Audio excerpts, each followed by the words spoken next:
السلام عليكم ورحمة الله وبركاته. إن الحمد لله نحمده ونستعينه ونستغفره ونؤمن به ونتوكل عليه ونعوذ بالله من شرور أنفسنا ومن سيئات أعمالنا. من يهده الله فلا مضل له ومن يضلل فلا هادي له.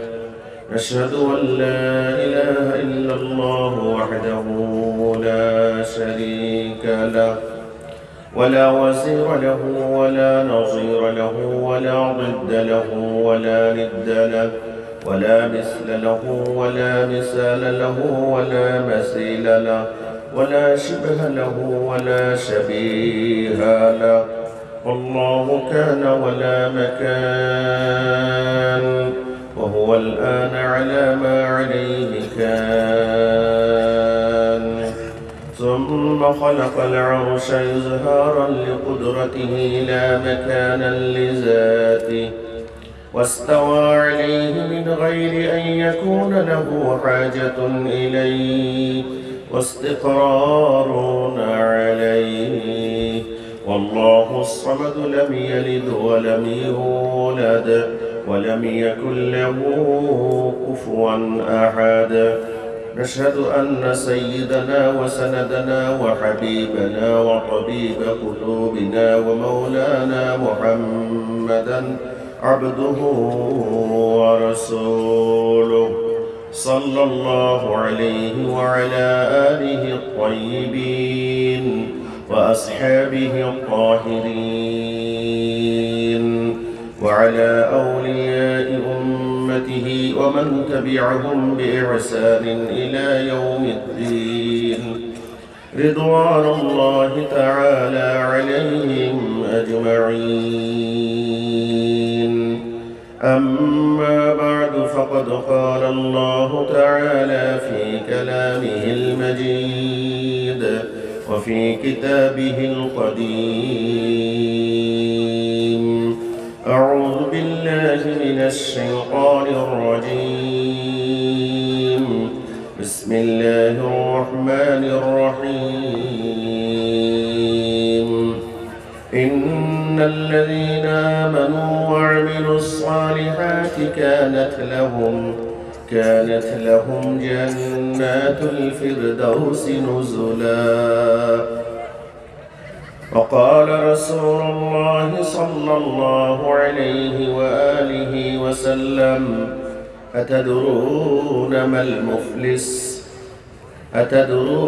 المفلس؟ قالوا: فينا المفلس الذي لا درهم له ولا متاع.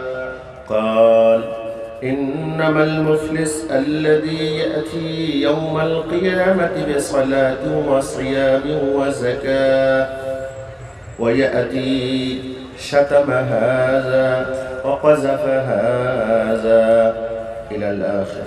صدق الله العظيم وبلغنا رسوله النبي الكريم، ونحن على ذلك من الشاهدين الشاكرين، والحمد لله رب العالمين.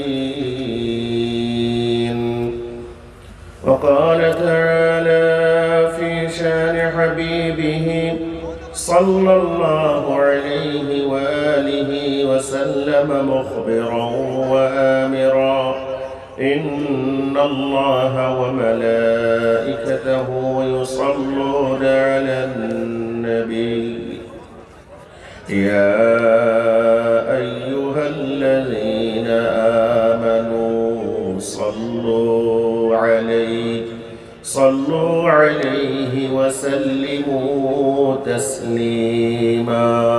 اللهم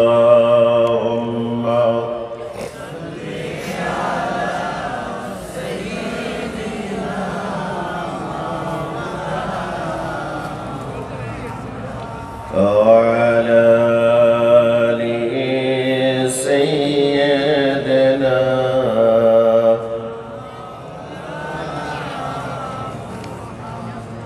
محبت মহব্বতে সকলের জবান খুলে আমরা সবাই পড়ি আল্লাহুম্মা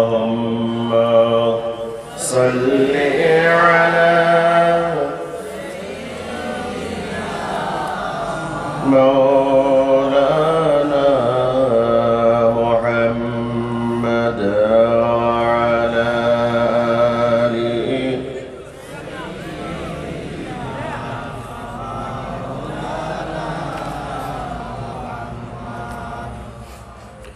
يا خير من دفنت بالقاع أعظمه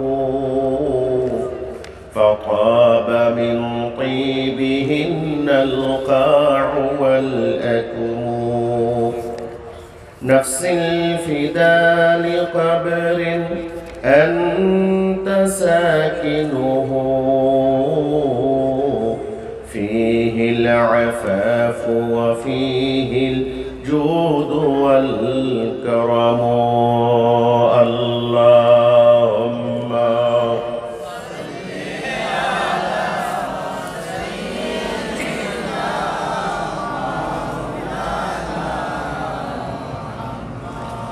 وعلى آل سيدنا مولانا محمد সাদিকুর লতিফিয়া হাফিজিয়া মাদ্রাসার 12তম বার্ষিক ইসলামী সুন্নি মহাসম্মেলনের মোহতারাম সদর, মোহতারাম প্রধান অতিথি আল্লামা সাহেব কবরা ফুলতলি রহমতুল্লাহ আলাইহির সুযোগ্য নাতি,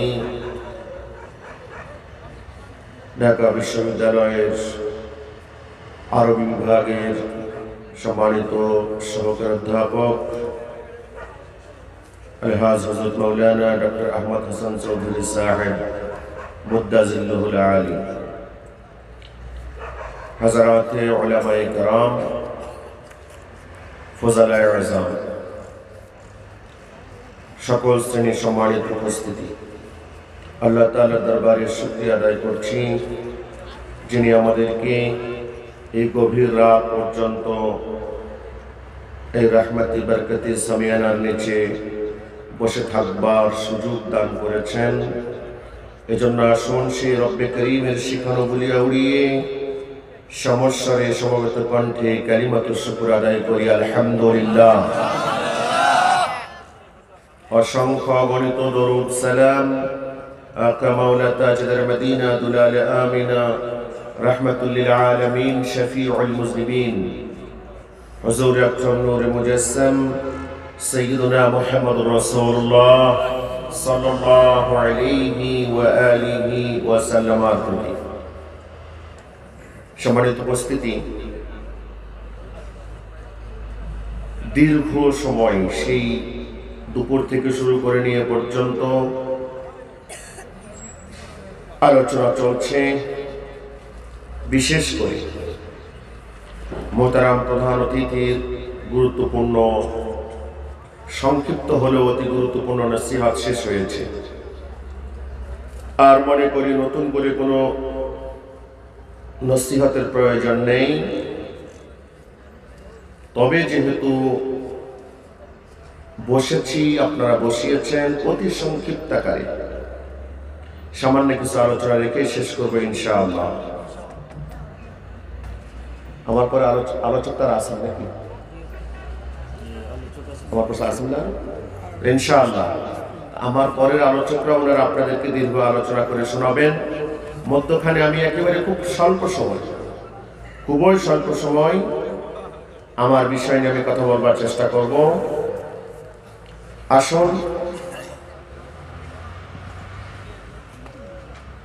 আল্লাহ সুবহানাহু ওয়া তাআলা বলছেন, ইন্নাল্লাযীনা আমানু ওয়া আমিলুস সালিহাত, যারা ঈমান এনেছে, নেক কাজ করেছে, কানাত লাহুম জান্নাতুল ফিরদাউসি নুজুলা, মেহমানদারি স্বরূপ তাদের জন্য জান্নাতুল ফিরদাউস রয়েছে। সুবহানাল্লাহ, একটু জোরে বলুন সুবহানাল্লাহ। এক নম্বরে ঈমান এনেছে, দ্বিতীয় নম্বরে কি করেছে? নেক কাজ করেছে। ঈমান এনেছে, নেক কাজ করেছে, তাদের জন্য রয়েছে জান্নাতুল ফেরদাউস। আল্লাহ পাকের জান্নাতের যত কটা স্তর আছে, সবচেয়ে উত্তম, সবচেয়ে মর্যাদাবান জান্নাত, জান্নাতের নাম হচ্ছে জান্নাতুল ফেরদাউস। তো সেই জান্নাতুল ফেরদাউসের ঘোষণা আল্লাহ পাক দিয়েছেন, যারা দুটা কাজ করবে, এক ঈমান আনবে, দুই কি করবে? নেক কাজ করবে। তো আমরা যারা এখানে বসেছি, আমরা সকলে ঈমানদার কিনা? সকলে ঈমানদার কিনা? আমরা সকলে ঈমানদার তো? কথা আপনারা বুঝতে পারছেন? একটু বুঝতে হবে। আমরা যারা এখানে আছি, আমরা সবাই ঈমানদার তো? একটু দু হাত উঁচু করে দেখায়। নারায়ে তাকবীর, নারায়ে তাকবীর, নারায়ে রিসালাত, আহলে সুন্নাত ওয়াল জামাত, নারায়ে তাকবীর। এক নম্বর বিষয়, এখানে একটা আকীদার মাসআলা আছে, আমাদের একটু মাথায় রাখতে হবে। আমি খুব ছোট ছোট কিছু কথা বলবো, একটু মাথায় নিতে হবে। আমরা যারা এখানে আছি, আমরা সকলেই কি মাযহাবের অনুসরণ করি? মাযহাব অনুসরণ করি আমরা সবাই? কারা কারা মাযহাব অনুসরণ করি একটু হাত উঁচিয়ে দেখাতে হবে। নারায়ে তাকবীর, আর আওয়াজ দিয়ে নারায়ে তাকবীর, নারায়ে রিসালাত। হানাফি মাযহাব, হানাফি মাযহাব, নারায়ে তাকবীর। আলহামদুলিল্লাহ, আমরা মাযহাবের অনুসরণ করি, সাথে আমরা হানাফি মাযহাব মানি, তাই তো? সাথে আমরা হানাফি মাযহাব মানি তো? তবে বর্তমান বোধহয় কিছু কিছু ক্ষেত্রে আমাদের যুবকদের মধ্যে কিছু একটা টালমাটাল লক্ষ্য করা যাচ্ছে। একটা টালমাটাল ভাব আছে, মনে হয় যেন মানে কোরআন সুন্নাহকে এত বেশি আমাদের কাছে সহজলভ্য মনে হয়েছে যে এখন আর কোনো কিছু মানতে গিয়ে কোনো ইমামের দ্বারস্থ হবার দরকার না, এরকম একটা ভাব চলে এসেছে কিনা আমাদের মাঝে। কিন্তু সাবধান, ভাব আসলে ভাবকে পর্যন্তই দমিয়ে রাখতে হবে। এই ভাবকে সামনে নিয়ে আসা যাবে না, কারণ এই ভাব কিন্তু একবার উঠলে এই ভাবের আগুনে পুড়ে শেষ হয়ে যেতে হবে। ভাবকে পর্যন্ত শেষ করে দিতে হবে, কারণ মাথায় রাখতে হবে, খুব ভালো করে মাথায় রাখতে হবে, কোরআন সুন্নাহ, কোরআন সুন্নাহ মানতে হলে, কোরআন সুন্নাহর অনুসরণ করতে হলে অন্যের অনুকরণ ছাড়া কখনোই সম্ভব নয়। কথাটা কি বুঝতে পারলেন? কি বললাম আমি? কোরআন সুন্নাহর অনুসরণ, কোরআন সুন্নাহকে মানতে হলে অবশ্যই অন্যজনের অনুসরণ করতে হবে, নচেত কিয়ামতের ময়দানে কিন্তু আফসোস করতে হবে। কিয়ামতের ময়দানে আফসোস করতে হবে। কিরকম আফসোস? আল্লাহ সুবহানাহু ওয়া তাআলা বলে দিচ্ছেন, কিয়ামতের ময়দানে জাহান্নামে যে সকল লোকেরা যাবে, জাহান্নামে যাওয়ার অনেকগুলো কারণ, তন্মধ্যে একটা কারণ আল্লাহ পাক বলছেন, লাউ কুন্না নাসমাউ আও নাকিল মা কুন্না ফি আসহাবিস সাঈর। আল্লাহ পাক বলছেন, জাহান্নামীরা বলবে আফসোস করে, লাউ কুন্না নাসমাউ আও নাকিল, যদি আমরা দুনিয়াতে আলেমদের কথা শুনতাম, দুনিয়াতে আলেমদের কথা মেনে চলতাম, তাহলে আজকে আমাদেরকে জাহান্নামে আসতে হতো না। এটা কিন্তু আফসোস হবে কিয়ামতের ময়দানে। এখন তো লাভ দিয়ে উঠেছি, বিশেষ করে যদি একবার বিদেশের পানি পেটের মধ্যে ঢোকে তাহলে তো অনেক বড় গরম। কি বিষয়ে? আর মাযহাবের দরকার নাই, এখন আমরা নিজেরাই কোরআন হাদিস পড়ে পড়ে আমল করতে পারি। এরকম একটা অবস্থা তৈরি হয়েছে না যুবকদের মাঝে? খুব সাবধান হতে হবে ভাই, এক কদম চলা সম্ভব হবে না, এক কদম সামনে অগ্রসর হওয়া সম্ভব হবে না আমার আপনার জন্য। কারণ বিশেষ করে আমি আপনি কেউ আরবি নই, আমরা আজমি। আমি আপনি আমরা আপনারা কেউ কি না আরব দেশের মানুষ না, আমরা সকলে অনারবি। আরব আমাদের ভাষা নয়, আরবি আমাদের ভাষা নয়। অতএব এক ভাষার মানুষ আরেক ভাষায় গিয়ে বাহাদুরি করতে হলে অনেক ভেবে চিন্তে বাহাদুরি করতে হবে। আসুন, তাই বলে আবার ভয় নয়, মনে আবার ভয় দেখাচ্ছি না যে না কোরআন হাদিস আমরা বুঝতে পারবো না, এইটা নয়।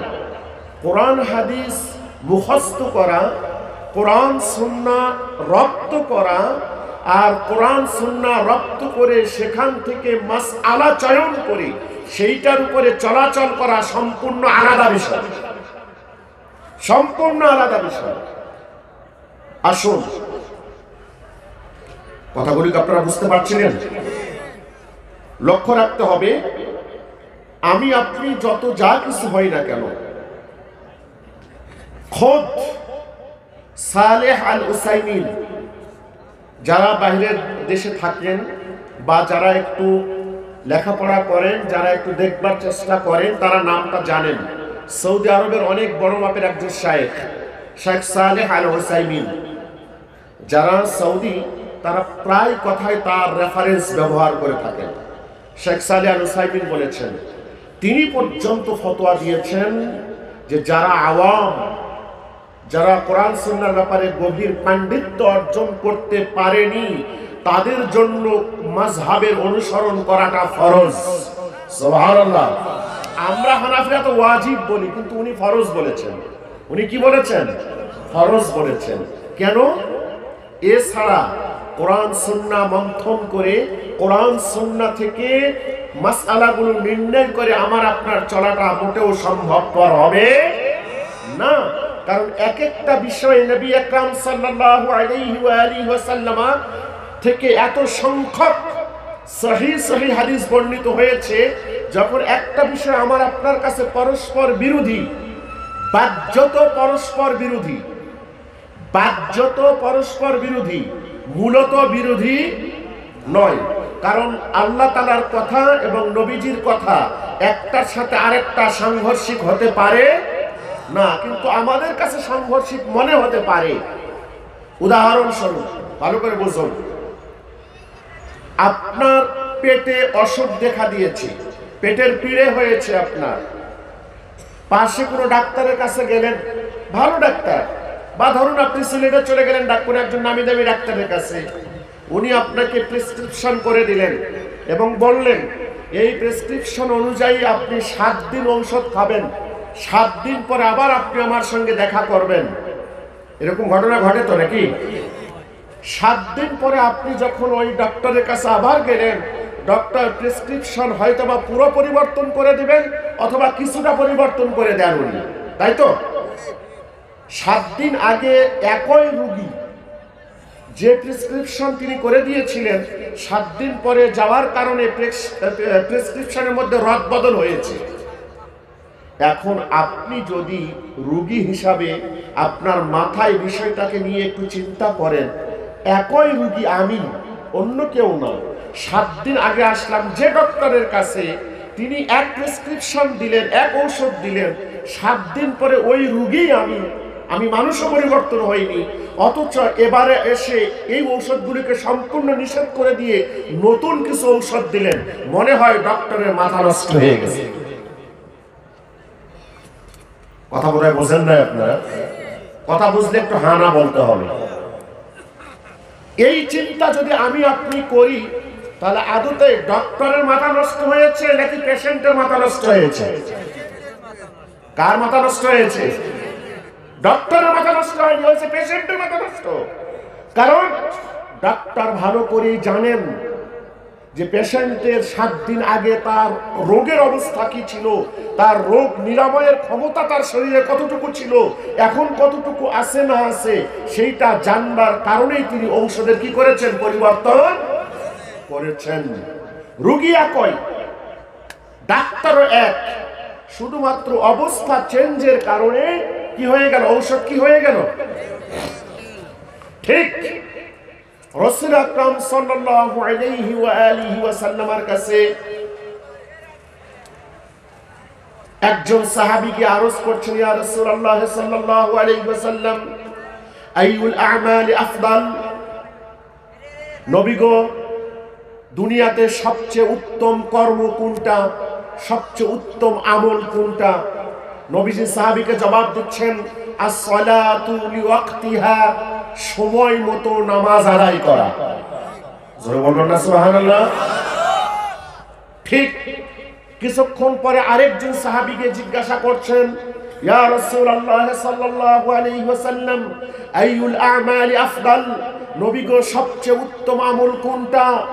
নবীজি ওই সাহাবীকে জবাব দিচ্ছেন, বিররুল ওয়ালিদাইন, দুনিয়ার সবচেয়ে উত্তম আমল হলো পিতামাতার সাথে সদাচরণ করা। সুবহানাল্লাহ। আরেকজন সাহাবী গিয়ে আবার জিজ্ঞাসা করছেন, ইয়া রাসূলুল্লাহ আইয়ুল আ'মালি আফদাল, সবচেয়ে উত্তম আমল কোনটা? নবীজি তাকে জবাব দিচ্ছেন, আল জিহাদু ফি সাবিলিল্লাহ, আল্লাহ তাআলার রাস্তায় জিহাদ করা। সুবহানাল্লাহ। নবীজি তাকে একই প্রশ্ন করা হয়েছে, দুনিয়ার সবচেয়ে উত্তম আমল কোনটা? তিনি সাহাবী মোতাবেক প্রশ্নকারী অনুযায়ী জবাব দিচ্ছেন ভিন্ন ভিন্ন জবাব দিচ্ছেন। তাহলে কি যেই সাহাবীকে বললেন সময় মতো নামাজ পড়া সবচেয়ে উত্তম আমল, সেই সাহাবীর জন্য কি জিহাদ উত্তম আমল নয়? কথা বুঝতে পারেন না আপনারা? কথা একটু বুঝতে হবে। যেই সাহাবীকে বললেন জিহাদ সবচেয়ে উত্তম আমল, সেই সাহাবীর জন্য কি পিতামাতার প্রতি সদাচরণ করা উত্তম আমল নয়? বিষয়টা কি? বিষয়টা হচ্ছে নবীজি দুনিয়ার ডাক্তার আমার আপনার হাত ধরে একটু রগে চাপ দিয়ে বুঝতে পারে যে আমার শরীরের অবস্থাটা কি। আর নবীজি হচ্ছেন ডাক্তারদের ডাক্তার। সুবহানাল্লাহ।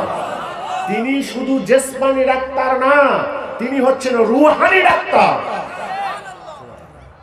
এজন্য প্রশ্নকারীর অবস্থা দেখেই নবীজি জানতে পেরেছেন, নবীজিকে জানিয়ে দেওয়া হয়েছে, নবী গো এই লোক নামাজ ঠিক মতো আদায় করে, এই লোক জিহাদও ঠিক মতো করে, কিন্তু পিতামাতার সদাচরণের ক্ষেত্রে তার মধ্যে কিছুটা ঘাটতি আছে।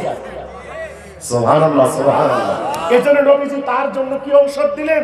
যে এই মুহূর্তে তোমার ঔষধ হচ্ছে দুনিয়াতে তোমার জন্য সবচেয়ে ভালো আমল পিতামাতার সাথে তুমি সদাচরণ করবে।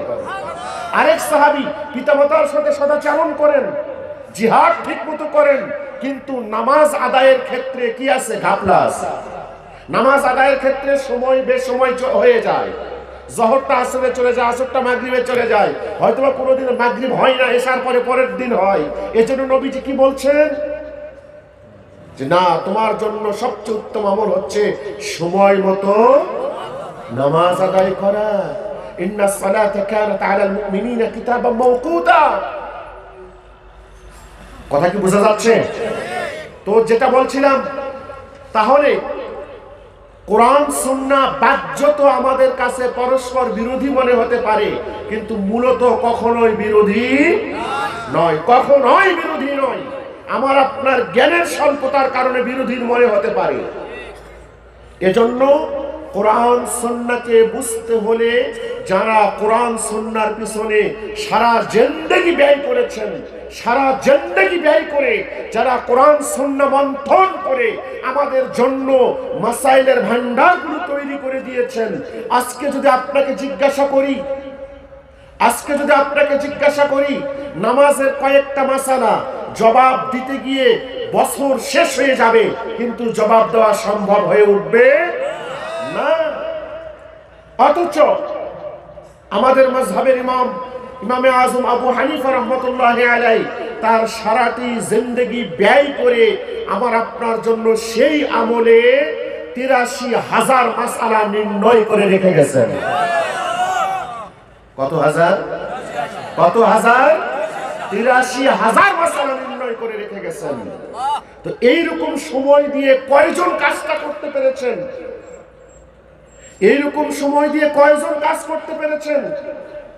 ইমাম শাফি রাহমাতুল্লাহি আলাইহি তিনি ইমামের দিক থেকে সিরিয়াল যদি মেইনটেইন করি তাহলে ৩ নাম্বার। সিরিয়াল মেইনটেইন করলে কয় নাম্বার?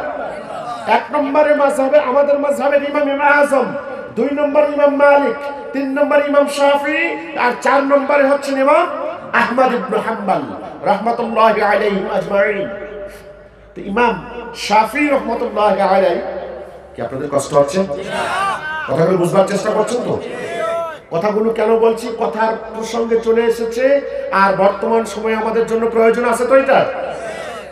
ইমাম শাফি রাহমাতুল্লাহি আলাইহি এত বড় মাপের ইমাম, এত বড় মাপের ইমাম,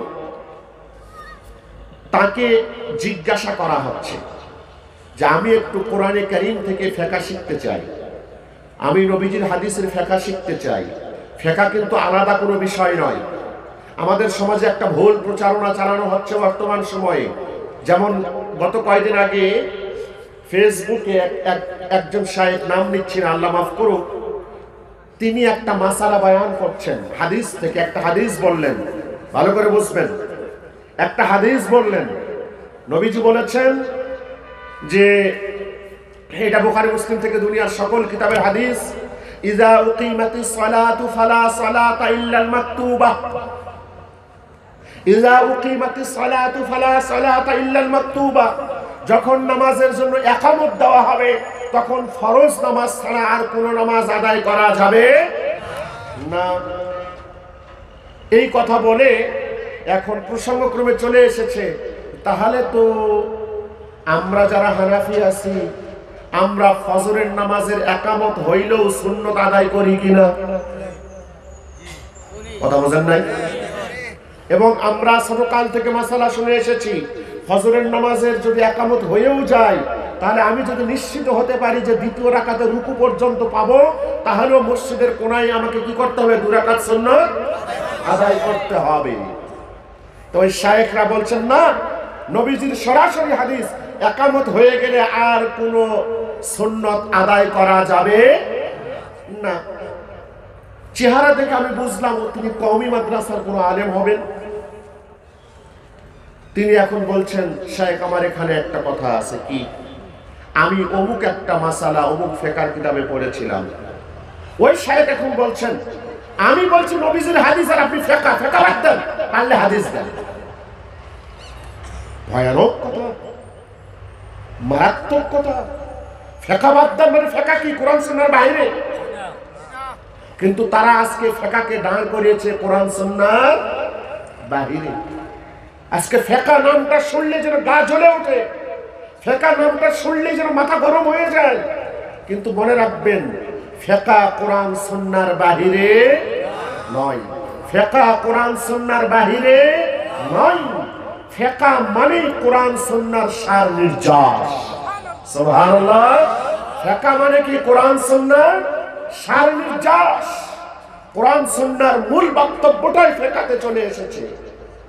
আজকে যদি নামাজ সংক্রান্ত হাদিস শরীফগুলো এক জায়গায় করে আপনার সামনে দিয়ে দেওয়া হয়, আর বলা হলো এতগুলো হাদিস থেকে তুমি নামাজটা ঠিক করে নাও, খোদার কসম 10 বছর 20 বছর নয়, সারা জিন্দেগি খোঁজ করলেও আমার আপনার জন্য সরাসরি হাদিসগুলো থেকে নামাজের সকল মাসালা বের করা সম্ভব নয়, মোটেও সম্ভব নয়। একটা উদাহরণ দেই, উদাহরণ দেবো একটা উদাহরণ দিচ্ছি কেমনে সম্ভব নয়।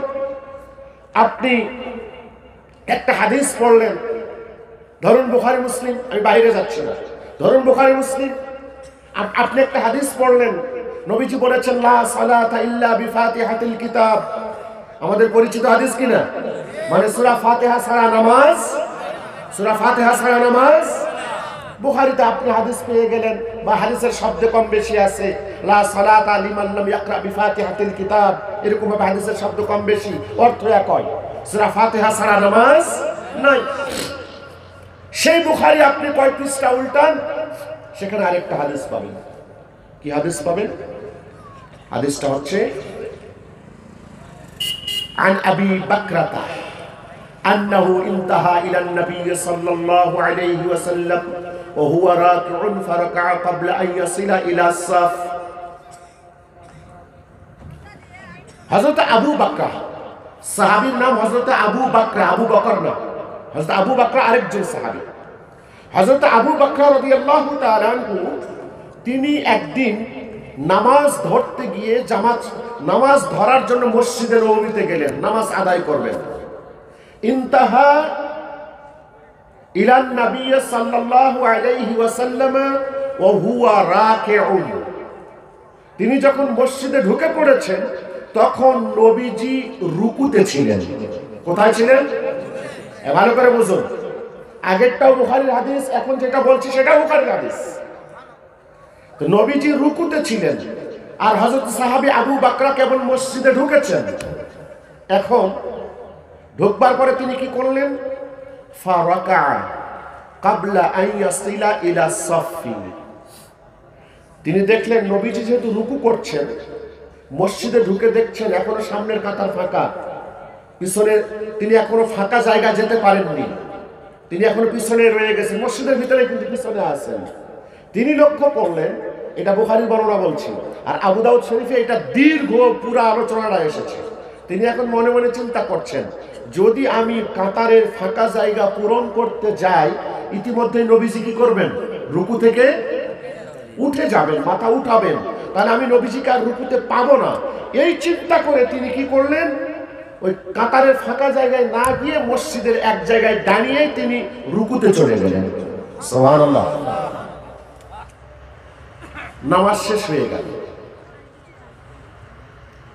যিকরা যালিকা লিন-নবী সাল্লাল্লাহু আলাইহি ওয়াসাল্লাম, নবীজির কাছে বিষয়টা উল্লেখ করা হলো। তিনি উল্লেখ করলেন, ইয়া রাসূলুল্লাহ সাল্লাল্লাহু আলাইহি ওয়াসাল্লাম, এই কাহিনী ঘটেছে আমার, আমি এখন কি করব? নবীজি সোজা জবাব দিলেন, যাদাকাল্লাহু হিরসান ওয়ালা তাউদ। কোরআন বুখারী, যদি আপনি আমাদের দেশীয় বা হিন্দুস্তানি নুসখা বের করেন, প্রথম খণ্ডের 109 নম্বর পৃষ্ঠাতে আপনি হাদিসটা পাচ্ছেন, 108 নম্বর পৃষ্ঠার 4-5 লাইন পরে হাদিসটা পাচ্ছেন।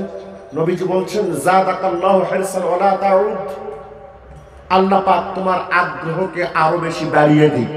সুবহানাল্লাহ। তবে কথা হলো, এরপর থেকে তুমি একা একই কাতার ছাড়া আর দাঁড়াবে না। এখানে প্রশ্ন কোনটা? নবীজি আগের হাদিসে বললেন ফাতিহা ছাড়া কি নাই? নামাজ নাই। এখন এই হাদিসে বলুন তো, ওই সাহাবী ফাতিহা পড়ার সুযোগ পেয়েছেন? কথা বুঝাতে পারি না। এই হাদিসে কি নবী, এই সাহাবী কি সূরা ফাতিহা পড়ার কোনো সুযোগ পেয়েছেন? তাহলে এখন আগের হাদিস যদি সঠিক থাকে, তাহলে এই হাদিসটাকে বাতিল করতে হবে। কারণ আগের হাদিসে নবীজি বললেন ফাতিহা না হলে কি হবে না? নামাজ হবে না। অথচ এই হাদিসে সাহাবী ফাতিহা পাঠ করেননি, তারপরেও তিনি তাকে নামাজ দুহরিয়া আদায় করবার নির্দেশ দেননি। কি এখন পারবেন তো? সমাধান করতে পারবেন তো?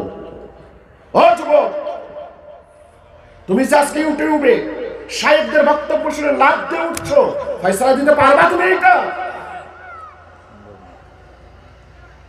এরকম পরস্পর বিরোধী আরো কতগুলো হাদিস যদি দেখাই, আমি এই বিষয়ে একটা না, এরকম কয়েক ডজন হাদিস যদি সামনে নিয়ে আসি, যুবক পারবা তো? কারণ মুরব্বীদের মধ্যে আলহামদুলিল্লাহ কোনো সমস্যা নাই। সমস্যা শুরু হয়েছে কাদের মধ্যে? কাদের মধ্যে? এই যুবকদের মধ্যে সমস্যা শুরু হয়ে গেছে। এখন কি করবার উপায় আছে? এখন কি করতে পারি আমি আপনি? প্রিয় হাজরি, তাহলে আমি যেটা বুঝাবার চেষ্টা করলাম সেটা হচ্ছে এই যে কোরআন সুন্নাহর অনুসরণ করতে হলে অবশ্যই ইমামের অনুসরণ আপনার আমার জন্য আবশ্যক। আপনার আমার জন্য কি আবশ্যক? তাহলে বিষয়টা মাথায় রাখুন। এজন্যই কথাটা বোঝাবার চেষ্টা করেছিলাম যে কোরআন সুন্নাহ মানতে হলে আমাদেরকে অবশ্যই ইমামের অনুসরণ করতে হবে, নচেত কিন্তু ওই আফসোসটা আমাকে আপনাকে করতেই হবে, লাউ কুন্না নাসমাউ আও নাকিল মা কুন্না ফি আসহাবিস সাঈর। জাহান্নামে যেতাম না যদি কথা শুনতাম আর কথা বুঝতাম। যেহেতু মানুষ চলে এসেছেন, কি আলোচনা করার দরকার নেই, মানুষ করুক না, আমি শোনার জন্য আসছি, পরে করব না। আমার অত্যন্ত প্রিয় মানুষ, কাছের মানুষ, পরিচিত মানুষ, সমস্যা নেই। তা আসুন বিষয়গুলো বুঝবার চেষ্টা করুন। তাহলে যেটা বলছিলাম, এইরকম ভাবে একটা নয়, এক একটা বিষয়ে একাধিক এ সংক্রান্ত ইমামগণ মুহাদ্দিসগণ অনেক কিতাব রচনা করে গেছেন, অনেক কিতাব এনেছেন। যেমন তা'ওয়িল মুখতালাফিল হাদিস, বিশাল বড় কিতাব তা'ওয়িল মুখতালাফিল হাদিস। এরকম পরস্পর বিরোধী যে হাদিসগুলো আছে সেটার ব্যাখ্যা কি হতে পারে, সেটার ব্যাখ্যা কি হবে, এইটা কিন্তু আমার আপনার দ্বারা সমাধান করা সম্ভব নয়। আর সম্ভব যে নয় এ কথাটা কিন্তু কোরআনে কারিমের বহু জায়গায় আল্লাহ তাআলা আমাদেরকে বুঝিয়ে দিয়েছেন, যদিও আমরা বুঝবার চেষ্টা করছি না। আল্লাহ পাক বুঝিয়ে দিয়েছেন। যেমন আল্লাহ পাক এক জায়গায় বলছেন, ফালাউলা নাফারা মিন কুল্লি ফিরকাতিন মিনহুম তাইফা লিয়াতাফাক্কাহু ফিদ-দীন ওয়া লিয়ুনযিরু কওমাহুম ইযা রাজাউ ইলাইহিম লাআল্লাহুম ইয়াহযারুন। আল্লাহ পাক বলছেন, প্রত্যেকটা গোষ্ঠী থেকে ছোট্ট একটা করে দল কেন বের হয় না? ফালাউলা নাফারা মিন কুল্লি ফিরকাতিন মিনহুম তাইফা, প্রত্যেকটা জনগোষ্ঠী থেকে ছোট্ট একটা করে দল কেন বের হয় না? বের হয়ে তারা কি করবে? লিয়াতাফাক্কাহু ফিদ-দীন, তারা দ্বীনের ফকিহ হবে। সুবহানাল্লাহ। তারা দ্বীনের কি হবে? ফকির না, কিন্তু আবার ফকিহ। দ্বীনের কি হবে? তারা ফকিহ হবে, মানে মুফতি। আমাদের ভাষায় মুফতি, আদতে মুফতি শব্দটা সহজ, ফকিহ শব্দটা আরো অনেক বেশি ব্যাপক। ব্যাপক অর্থবোধক শব্দ হচ্ছে ফকিহ, যার ব্যাপারে নবীজি বলছেন, ফাকিহুন ওয়াহিদুন আশাদ্দু আলা শাইতানি মিন আলফি আবিদ। নবীজি বলেন, 1000 ইবাদত গুজার বান্দাকে শয়তান যত তাড়াতাড়ি পথভ্রষ্ট করে দিতে পারে, একজন ফকিহকে তত তাড়াতাড়ি পথভ্রষ্ট করতে পারে না। সুবহানাল্লাহ। তাহলে ফিকহের গুণ এত বেশি। ফিকহকে আজকে আমরা বাহির করে দিচ্ছি, কোরআন সুন্নাহ থেকে সেপারেট করে দিচ্ছি, অথচ ফকিহ শব্দ, ফিকহ শব্দ কোরআন সুন্নাহয় সরাসরি ব্যবহৃত হয়েছে। সুবহানাল্লাহ। তো আসুন, তো এই ফকিহ আল্লাহ পাক বলছেন তারা ফিকহ অর্জন করবে, দ্বীনের ব্যুৎপত্তি অর্জন করবে। ব্যুৎপত্তি অর্জন করে কোথায় আসবে? ওয়ালিয়ুনযিরু কওমাহুম ইযা রাজাউ ইলাইহিম, বাহিরে চলে গেছে পড়াশোনা করে, লেখাপড়া করে, ফকিহ হয়ে এলাকায় এসে তারা তাদের জনগোষ্ঠীকে জান্নাতের আশা দেবে, জাহান্নামের ভয় দেখাবে, অর্থাৎ ওয়াজ করে শোনাবে, নসিহত করে শোনাবে, আর জনগণ তাদের কথাগুলো শুনে শুনে তারা হেদায়েত প্রাপ্ত হবে। সুবহানাল্লাহ। তাহলে এইটা আল্লাহ পাক বুঝিয়ে দিলেন যে সকলের দ্বারা দ্বীনের ফকিহ হওয়া সম্ভব নয়। সকলের দ্বারা দ্বীনের ফকিহ হওয়া সম্ভব নয়। ছোট্ট একটা ওয়াকিয়া মনে রাখুন, বিশুদ্ধ সনদে আমাদের মাযহাবের ইমাম যিনি ছিলেন, ইমামে আযম আবু হানিফা রাহমাতুল্লাহি আলাইহি, তিনি তাবেঈ। তিনি কি ছিলেন? তাবেঈ ছিলেন। সাহাবায়ে কেরামকে যিনি ইমানের সাথে সাক্ষাৎ করেন এবং ইমানের পরে মৃত্যুবরণ করেন, তারাই তাবেঈ। আর তাবেঈদের ব্যাপারে খোঁজ খবরই নবীজি বলছেন, লা তামাসসুন নার মান রাআনি ওয়ালা মান রাআ মান রাআনি। নবীজি বলেন, যে ব্যক্তি আমাকে দেখেছে এবং আমাকে যারা দেখেছে, তাদেরকে যারা দেখেছে, উভয় দলের জন্য জাহান্নাম হারাম। তো সেই তবকার মধ্যে আমাদের মাযহাবের ইমাম, ইমামে আযম আবু হানিফা রাহমাতুল্লাহি আলাইহি, তিনি তার উস্তাদ অনেক রয়েছেন, অনেক তাবিদের মধ্যে অনেক উস্তাদ রয়েছেন। ও বিশেষ উল্লেখযোগ্য ইমাম হাম্মাদ আছেন, ইমাম শাবি আছেন। তো ইমাম শাবির সঙ্গে খুব সম্ভব এই বিষয়টা ছিল। ইমাম শাবি অনেক বড় মাপের মুহাদ্দিস, অনেক বড় তাবিদের মধ্যে একেবারে অনেক উঁচু দরজার মুহাদ্দিস। একদিন তার কাছে একটা মাসআলা জানতে চাওয়া হলো। মাসআলাটা কি? ওই লোক গিয়ে বলছে, হুজুর, আমাদের এলাকায় কূপ আছে। কূপ না কুয়া, কি বলেন আপনারা? কুয়া বলেন, কূপ বলেন, একই বিষয়। এখন আর পাওয়া যায় না। একসময় আমাদের এলাকাতে ছিল, কিছু উঁচু এলাকা ছিল যেখানে কোনো টিউবওয়েল বসতো না, ওই কুয়ার পানি খেত। এই কুয়া, তিনি বলছেন, হুজুর, আমাদের গ্রামের কুয়াটায় মুখ খোলা ছিল, একটা মুরগি পড়ে মারা গেছে কুয়ার মধ্যে। এখন এই কুয়ার পানিটা পাক নাকি নাপাক, নাপাক হলে কেমনে পাক করব জিজ্ঞাসা। ইমাম শাফি রহমাতুল্লাহি আলাইহি তিনি শুনে, খুব সময় ইমাম শাফি তিনি শুনে কিছুক্ষণ চুপ করলেন। চুপ করে জিজ্ঞাসা করছেন, সত্য করে বলো তো ঘটনা ঘটেছে কি ঘটে নাই? ঘটনা ঘটেছে কি ঘটে নাই? প্রশ্নকারী বেচারা বললেন, হুজুর ঘটে নাই, যদি ঘটে তাহলে কি? তখন তিনি তাকে একটা ধমক দিয়ে বলছেন, যাও, যেদিন ঘটবে সেদিন আসবে, তখন জবাব হবে। অর্থাৎ ওই সময় উনার মাথায় এইটা ছিল না, তিনি সুযোগও দেন নাই। তিনি চলে গেছেন ইমাম আজমের কাছে, আমাদের মাযহাবের ইমামের কাছে গিয়ে জিজ্ঞাসা করছেন, হুজুর এই পরিস্থিতি। ইমাম আজম কোনো কথাই না বলে সরাসরি মাসালার জবাব দিয়ে দিলেন। সুবহানাল্লাহ। জবাব কি আজকে বলছি না। তিনি আবার পাল্টা চলে আসলেন ইমামের কাছে, আগের ইমামের কাছে এসে বলছেন, হুজুর মাসালার জবাব তো আমি পেয়ে গেছি। কি জবাব? এই জবাব কে দিয়েছে? আপনার ছাত্র আবু হানিফা দিয়েছে। সুবহানাল্লাহ। যাও আমার সালাম দাও। আবু হানিফা দৌড় দিয়ে এসেছেন, ওস্তাদজি কি ব্যাপার, তুমি নাকি এইরকম মাসালার একটা সমাধান দিয়েছো? জি ওস্তাদ, আমি তো সমাধান দিলাম। কিসের ভিত্তিতে তুমি সমাধান দিলে?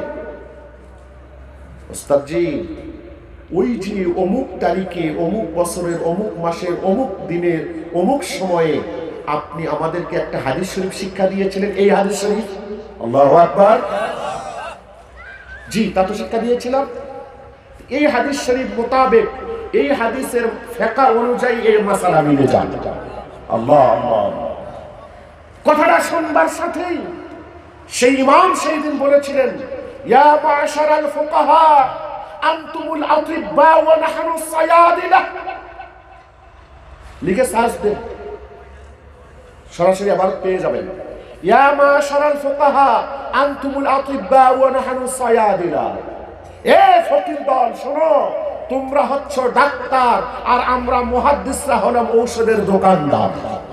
সুবহানাল্লাহ। মানে ঔষধের দোকানদার যত বড়ই দোকানের মালিক হোক না কেন, তার কাছে গিয়ে কোনো চিকিৎসা পাওয়া সম্ভব নয়। যতক্ষণ না তাকে চিকিৎসাপত্র দেওয়া হবে ততক্ষণ তিনি ঔষধ বের করে দিতে পারবেন না। তো তিনি বুঝিয়ে দিলেন, আমাদের কাছে নবীজির হাদিস আছে, কিন্তু এই হাদিসের প্রয়োগ ক্ষেত্র কোনটা, কোন হাদিস দিয়ে কোন মাসআলা সাবিত হবে, এই জ্ঞান আমরা মুহাদ্দিসদের কাছে নাই। তোমরা যারা ফকিহ তোমাদের কাছে আছে। এই কথা কি বোঝা যাচ্ছে?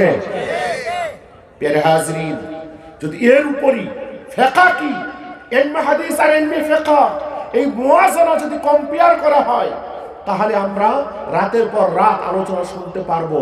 এবং মনে করি এখন এটা বেশি জরুরি হয়ে গেছে। এখন বেশি কি হয়ে গেছে? জরুরি হয়ে গেছে।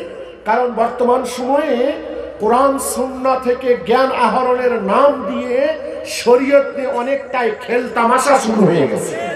অনেকটাই খেল তামাশা শুরু হয়ে গেছে। সাবধান হতে হবে। আর আমাদের আলেমদেরকে একটু পড়াশোনা করতে হবে, আরেকটু সাবধানতা অবলম্বন করতে হবে, মাথায় রাখতে হবে। বিশেষ করে ওলামায়ে কেরাম যারা আছেন, একটু স্মরণ করাচ্ছি, অন্য কিছু না। বেশ কিছুদিন আগে দুনিয়া থেকে বিদায় নিয়েছেন। ওসমানী খেলাফত আমলের শেষের দিকে এসে একজন বিখ্যাত মুহাদ্দিস ফকিহ ছিলেন। আমি তো আমার নিজের জ্ঞানে বলি, উনি শেষ জামানার হানাফি মাযহাবের মুজতাহিদ ছিলেন। ইমাম জাহিদ আল কাউসারি রহমাতুল্লাহি আলাইহি। ইমাম জাহিদ আল কাউসারি রহমাতুল্লাহি আলাইহি নামটা লিখে সার্চ দেবেন, আল ইমাম মুহাম্মদ জাহিদ আল কাউসারি, ছবি সহ সবকিছু চলে আসবে নেটে। আমি তো মনে করি মুজতাহিদ পর্যায়ের মানুষ, তিনি হানাফি মাযহাবের মানুষ ছিলেন।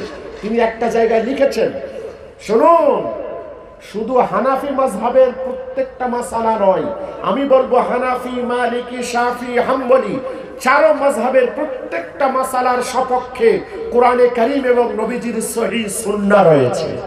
সুবহানাল্লাহ। আমার আপনার জানা নেই তাই, আমার আপনার জানা নেই তাই।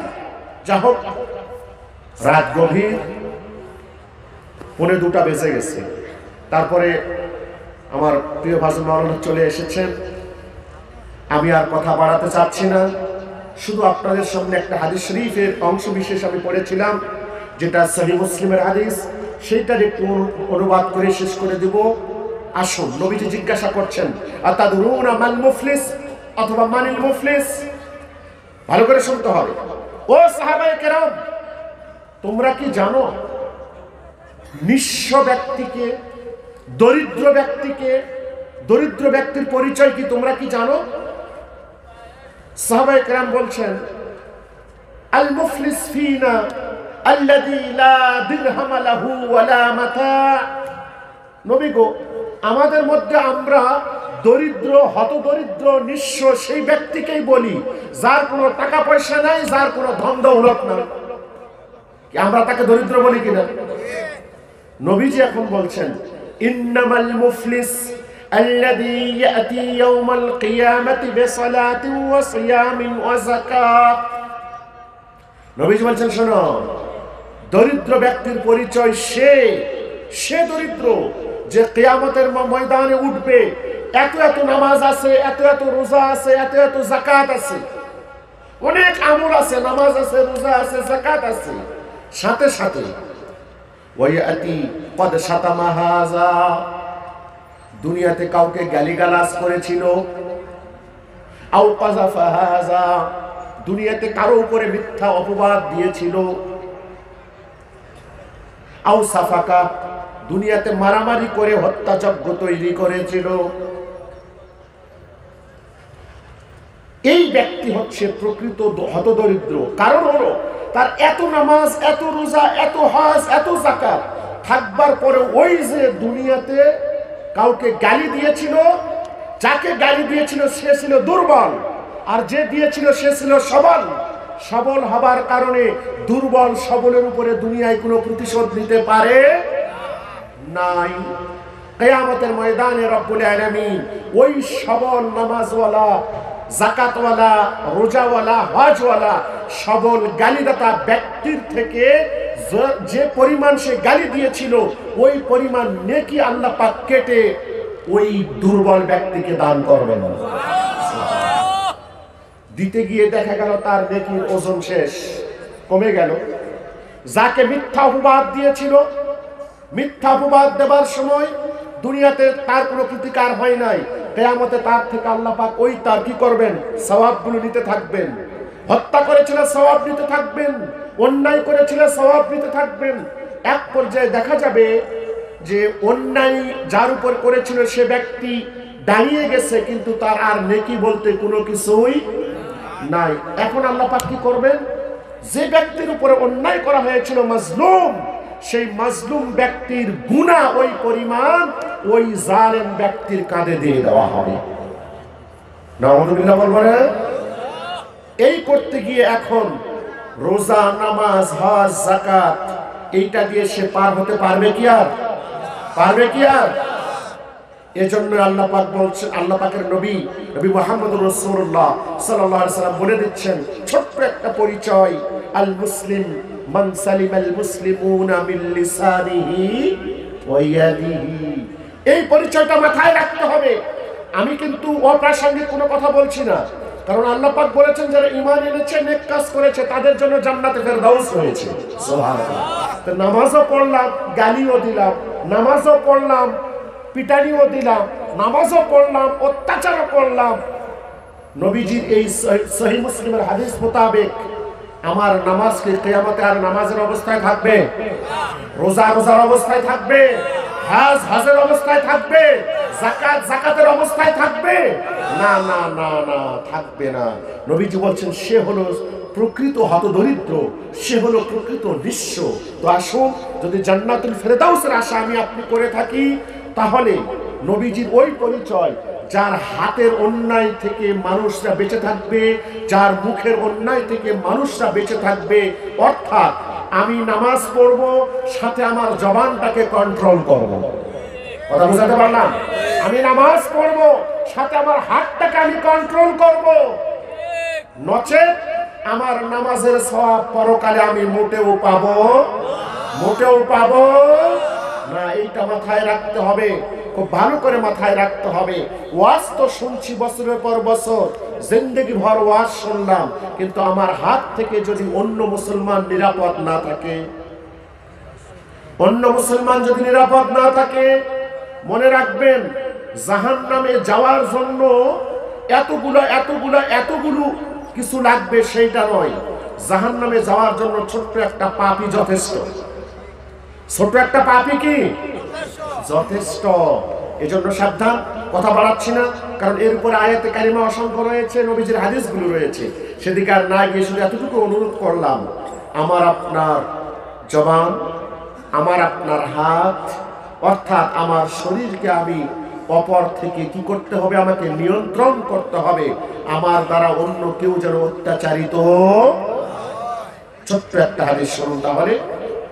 নবীজির কাছে এসে বলা হচ্ছে, এবারও বলছি না, নবীজির কাছে এসে বলা হচ্ছে, ইয়া রাসূলুল্লাহ, আমাদের প্রতিবেশী একজন মহিলা খুব ভালো, খুবই ভালো, তার আচার আচরণ মানে তার সবকিছু ভালো, আচার আচরণ সন্তোষজনক, তবে নামাজ বন্দেগী খুব বেশি আদায় করতে পারে না, শুধু ফরজগুলো আদায় করে। শুধু কি করে? ফরজগুলো আদায় করে, বেশি নফল আদায় করতে পারে না। যেটা মূল দায়িত্ব সেটা আদায় করে, তবে তার আচরণ খুব সন্তোষজনক। নবীজি সাথেই বলে দিলেন, হিয়া ফিল জান্নাহ, এটা জান্নাত। সুবহানাল্লাহ। আরেকজনের কথা জিজ্ঞাসা করা হচ্ছে, ইয়া রাসূলুল্লাহ, ফরজ আদায় করে, নফল আদায় করে, নামাজ বন্দেগী রোজা সকল ক্ষেত্রে খুব বেশি অগ্রসর, কিন্তু তার মুখের ভাষা এত বেশি কঠোর, যার মুখের ভাষা থেকে তার পাড়া প্রতিবেশীরা মোটেও সন্তুষ্ট নয়।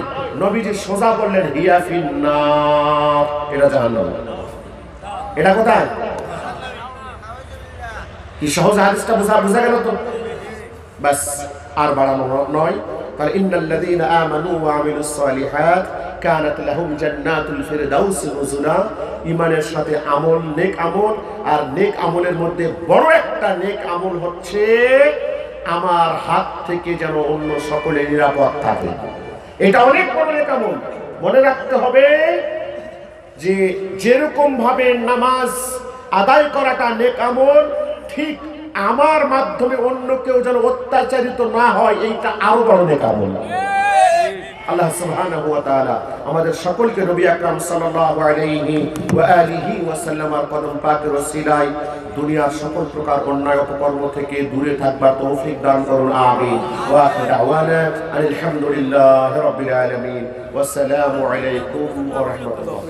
আমিন, আল্লাহুম্মা আমিন। আলহামদুলিল্লাহ ওয়াস সালাতু ওয়াস সালামু আলা রাসূলিল্লাহ। اللهم ربنا أعنا على ذكرك وشكرك وحسن عبادتك.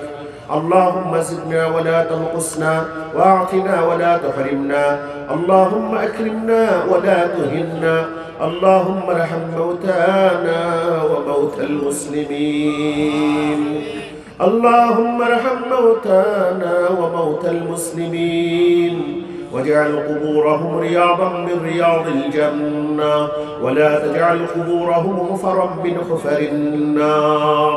اللهم إنا نعوذ بك من البرص، اللهم إنا نعوذ بك من البرص والجنون والجذام ومن سيء الأسقام. رب العالمين معبود গভীর রজনীতে আল্লাহ তোমার দরবার আমরা হাত তুলেছি। রব্বুল আলামিন, এতক্ষণ পর্যন্ত যা কিছু আলোচনা করা হয়েছে, আমরা সর্বপ্রথম আমাকে, এরপরে সকলকে আল্লাহ আমল করবার তৌফিক দান করে দাও। রব্বুল আলামিন, তোমার দরবারে ফরিয়াদ আল্লাহ, আজকের এই মাহফিলের শুরু থেকে পর্যন্ত যে সওয়াব তুমি দান করেছো, মাবুদ গো, এই সওয়াবের হাদিয়া কামাওলা তাজদার মদিনা হুজুরে নূর সাল্লাল্লাহু আলাইহি ওয়া আলিহি ওয়াসাল্লামের রওজা আকদাসে কবুল করে নাও। সাহাবায়ে কেরাম, তাবিঈন, তাবিউত তাবিঈন, আইম্মা মুজতাহিদিন, আইম্মা শরিয়া, আইম্মা তরিকা, আল্লাহ সকলে আরহা পাকে সওয়াবকে কবুল আর মঞ্জুর করেন, তাদের দরজাতকে বুলন্দ করে দাও। রব্বুল আলামিন, আল্লাহ বাংলার এই জমিনে যে সকল আউলিয়া কেরাম বুজুর্গানে দিন শুয়ে আছেন, তাদের সকলের দরজাকে আল্লাহ বুলন্দ করে দাও। রব্বুল আলামিন, বিশেষ করে মাবুদ আল্লাহ সাইয়্যিদ আহমদ শহীদ নবী রহমাতুল্লাহ আলাইহির সিলসিলার যে সকল বুজুর্গানে দিন আল্লাহ এই বাংলার জমিনে শুয়ে আছেন, খাসুল খাস সিলেটের ময়দান সহ সারা বিশ্বব্যাপী আল্লাহ সুন্নিয়তের খেদমত করে, বিশেষ করে কোরআনে কারীমের খেদমত করে আল্লামা সাহেব কুবরা ফুলতলি রহমাতুল্লাহি আলাইহি আল্লাহ তিনি বিশ্রাম করছেন, তার দরজাকে বুলন্দ করে দাও। রব্বুল আলামিন, মাহমুদ আলম ইয়াকুব বদরপুরি রহমাতুল্লাহি আলাইহি, হাদিয়া বাংলা আল্লামা কারামতুল জনপুরি রহমাতুল্লাহি আলাইহি, কুতুবুল্লাহ নাসারউদ্দিন আহমদ সারসালাবি রহমতুল্লাহ আলাইহি, ফুরফুরা শেখ মুজিবুর আবু বকর সিদ্দিকী ফুরফুরাবি রহমতুল্লাহ আলাইহি সহ মাবুদকে আমাদের জানা অজানা সকল হাক্কানি রব্বানি উলামায়ে কেরামের দরজা তুমি বুলন্দ করে দাও। আল্লাহ, আমরা যারা হাত তুলেছি আমাদের পিতা মাতা দাদা দাদি নানা নানি খালা খালু শ্বশুর শাশুড়ি আত্মীয় স্বজন পাড়া প্রতিবেশী আল্লাহ যারা দুনিয়া থেকে বাইমান কবরস্থ হয়েছেন তাদের সকলের রুহের সওয়াবকে কবুল করে নাও। রব্বির রহমহুমা কামা রব্বায়ানি সগীরা, সবাই পড়ুন রব্বির রহমহুমা কামা রব্বায়ানি সগীরা। ربنا تقبل منا إنك أنت السميع العليم وتب علينا إنك أنت التواب الرحيم. صلى الله على النبي الكريم. سبحان ربك رب العزة عما يصفون وسلام على المرسلين والحمد لله رب العالمين بحق لا إله إلا الله محمد رسول الله صلى الله عليه وسلم. السلام عليكم ورحمة الله.